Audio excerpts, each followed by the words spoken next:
Welcome back to கலி cricketer. Ireland versus India match எங்கே போச்சு? எங்கெங்க போச்சு? டாஸ்லேயே போச்சா, பவுலிங்கில் போச்சா, ரிசர்வ் பண்ண எடுத்து 6ல் போச்சா? பட் அயர்லாந்து தானேங்க. எப்படியும் மேட்ச்சு ஆவரேஜாக ஒன் சைடாக தான் இருக்கும்னு எல்லாத்துக்குமே தெரியும்.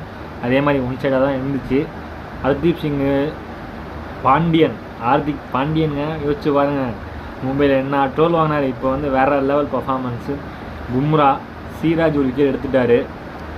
பவுலிங் போட்டு என்ன பண்ண முடியுமோ பண்ணிட்டாங்க. ஆனால் இந்தியானாலே பவுலர்ஸை அடிக்க விடுவோங்க, நாங்கள் அதை மாற்றுக்கிறதே கிடையாதுங்க அப்படிங்கிற மாதிரி கடைசியில் வந்து அடிக்க விட்டுட்டாங்க. கடைசி 2 விக்கெட்டுக்கு. எப்போதும் இந்தியானா அது நடக்கும். பட் கம்ஃபர்டபுளாக சேஸ் பண்ணிட்டாங்க. கோலி அவுட் ஆனாலும் பெரிய விஷயம் இல்லைங்க. பாகிஸ்தானோட கலக்குவார். நீங்கள் எந்த மேட்சுக்காக வெயிட் பண்ணீங்கன்னு நினைக்கிறீங்க கமெண்ட் பண்ணுங்கள். நான் பாகிஸ்தான் மேட்சுக்காக வெயிட் பண்ணுறேன். இந்த வீடியோ பிடிச்சா லைக் பண்ணுங்கள். மறக்காம நம்ம சேனலை சப்ஸ்கிரைப் பண்ணுங்கள். ஞாயிற்றுக்கிழமை வீடியோக்காக வெயிட் பண்ணுங்கள்.